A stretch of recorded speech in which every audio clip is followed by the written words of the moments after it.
Сәлем достар, сіздермен бірге қызық фильм. Бүгін бізде Монолит деп аталатын триллерге қысқаша шолу. Кино Монолит деп аталатын футуристикалық көліктің жарнамасынан басталады. Жарнама жүргізушісі бұл автокөліктің әлемдегі ең қауіпсіз көлік атағына ие екендігін айтады. Ерекше қауіпсіз функциялары бар.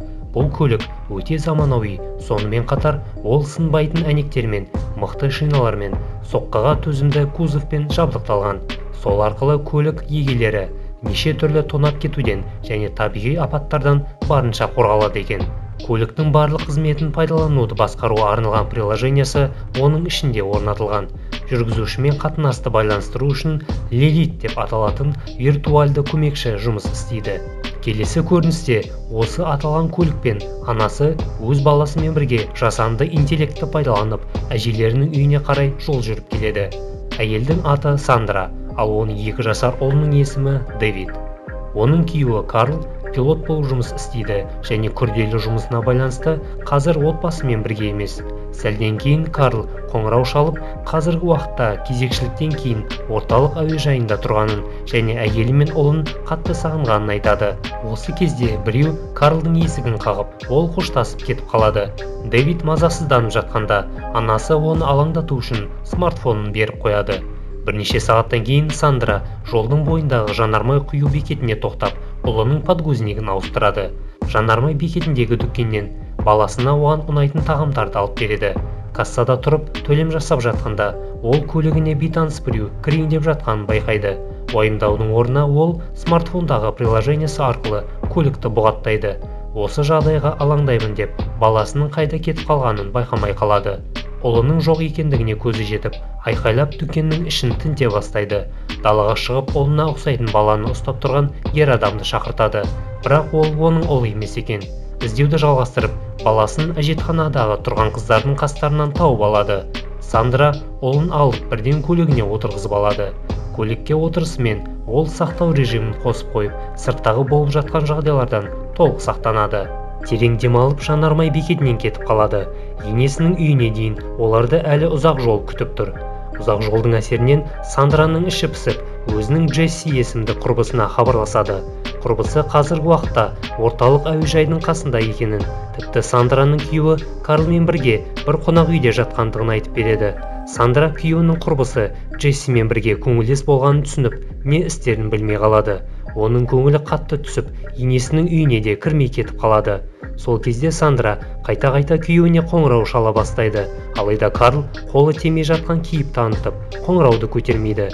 Өтіріктен шаршап, Сандра бұл істі өз қолына алып, Карлды табу үшін орталық әуежайға қарай жол тартады.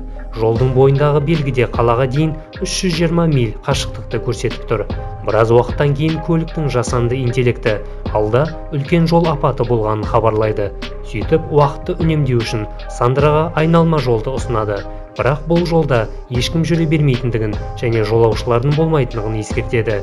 Сандра Карлға қайтсе де тез арада жеткісі келіп, айналма жолды таңдайды. Жол үстінде бірнеше сағат жүріп келе жатып, күн батады және Сандра үшін жүру қиынға түседі.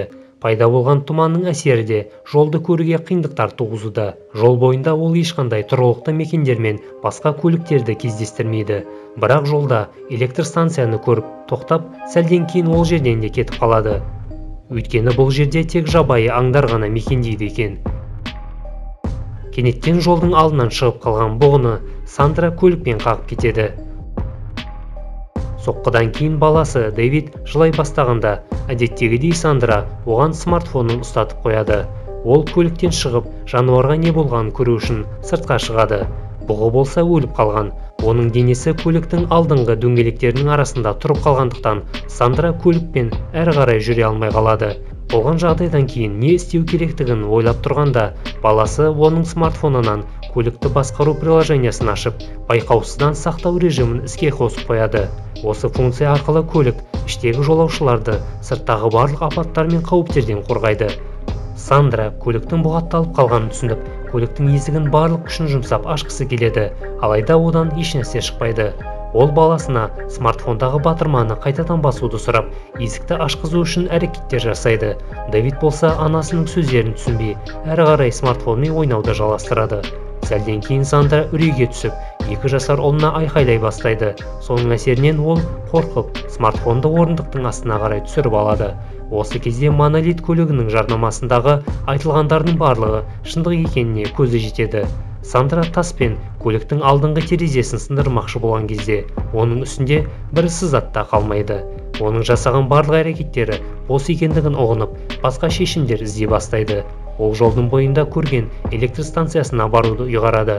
Станцияға жеткеннен кейін ол қоршаудан секіріп, сол жерден көмек сұрап айқайлайды, бірақ ешкім үндемейді. Дәл қазір станцияда бірде-бір жұмысшы жоқ. Содан кейін Сандра бір бөлмеге кіріп, сонда өзіне қажетті заттарды алады. Ол түнде қолдану үшін үлкен шам мен көлік терезесін сындыруға пайдаланатын газ кілтін алып кетеді. Подстанциядан шығысымен ол оның ізінен аңдып келе жатқан жабайы жыртқышты байқап қалады. Сандра қашып бастағанда оған койот атылады. Сол кезде көлікке жетіп, оның төбесіне мініп алады. Аңды қуып жіберуге тырысқанымен одан еш нәтиже шықпайды. Амалы қалмаған әйел көліктің үстінен газ кілтімен ұрып соға бастағанда көліктің сигнализациясы қосылып кетеді. Соның әсерінен койот ақыры қашып жөнеледі.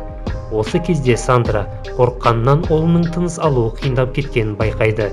Анасы оны еркелетіп тыныштандырады. Содан кейін ұлының демалысы қалыпқа келіп, ол ұйықтап қалады.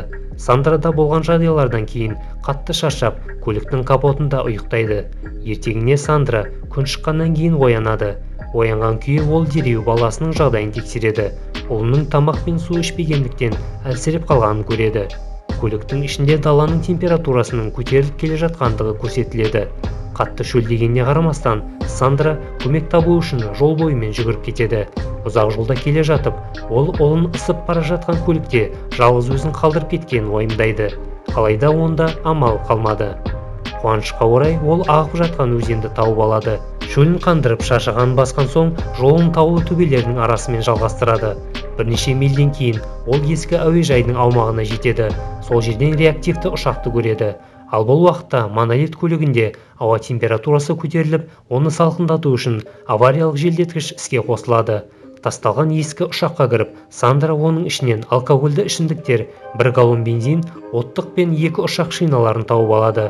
Сөйтіп Сандра ішімдік ішіп, өзіне керекті заттарды алып, ұшақтың қасынан жаңағы тапқан шиналарды өртеп кетіп қалады. Кейін галлонға өзен суын толтырып, Дэвидті тастап кеткен жерге қарай жол тартады. Көлікке асығып келіп, ұлының қызарып, қатты әлсіреген жағдайын көреді. Сандра баласын өзіне қаратқысы келгенмен, Дэвид жауап бермей қимылсыз отырады. Көліктің авариялық салқындатқыш құрылғысы дұрыс жұмыс істемегендіктен іштегі ауа температурасы көтеріле береді. Баласының қиын жағдайын көріп, Сандра көліктің төбесіне өзен суын құяды. Алайда ешнәрсе өзгермейді. Сәлден соң Сандра көліктің қасында от жағып, көліктің сенсорлары түтінді сезгеннен кейін есік пен терезелерді ашады деп ойлайды. Бірақ барлығы сол қалыпта қалады. Тіпті соның әсерінен көліктің ішіне түтінді кіргізбеу үшін авариялық желдеткіш толықтай өшіп қалады. Күші таусылған Сандра жерге құлайды. 1 жылдан кейін Сандра және Карл авария болған жерге келіп, Сандра Дэвидтің өліміне күйеуін кінәлайды. Кенеттен бір дыбыстардан кейін Сандра оянып кетіп, көрген нәрселерді түс екендігін түсінеді. Жағдай одан сайын ушығып, кешегі койот қайтадан сол жерге келеді. Көліктің төбесіне мінейін десе, қатты ыстықтан Сандраның қолдары күйіп қалады. Болмаған соң ол көліктің астына кіріп кетеді. Койот бірнеше рет Сандраның аяғынан тістейді. Сол кезде ол койоттың өлген бұғының денесіне келгендігін түсінеді. Койот бұғыны жұлқылап қимылдатып жібергенде, кенеттен көлік орнынан артқа қарай қозғалады. Сандра көлік астынан атып шығып, көлікті тоқтатуға бар күшін жұмсайды. Бірақ қанша тырысқанымен одан ешнәрсе шықпайды. Сөйтіп көліктің жартастан құлауына сәл қалады. Осы кезде жолда тұрған тасқа көліктің дөңгелегі тіреліп қалып, ақырында ол тоқтайды. Сандра жартастан төмен қарай қарап тұрғанда, жолда жанармай бекетіне тоқтап, сол жерден теледидардан көрген мультфильмді есіне түсіреді. Сол мультфильмде сейфтен гауһар тастарды алу үшін оны жартастан лақтырғандығы көрсетілген. Сөйтіп ол көлікті жартастан құлатпақшы болады. Сандра бұл әрекетінен ұлына зақым келетіндігін түсінеді, бірақ онда еш амал қалған жоқ.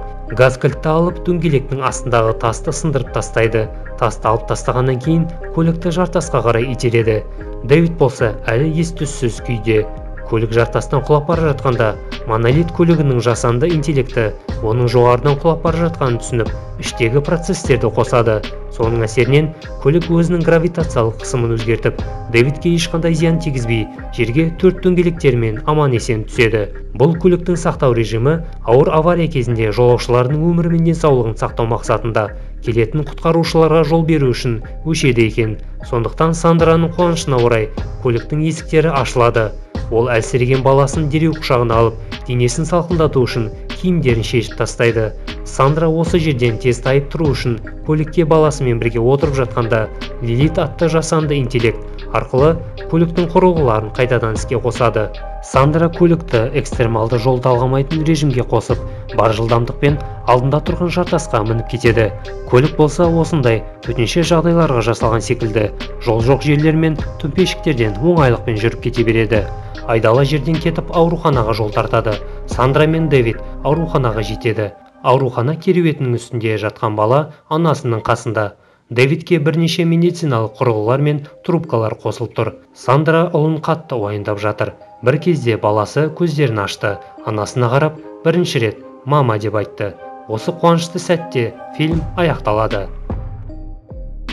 Достар, видео ұнаса каналға тіркеліп, лайк басып, пікір қалдыруды ұмытпаңыздар. Қызықты фильмдерде кездескенше.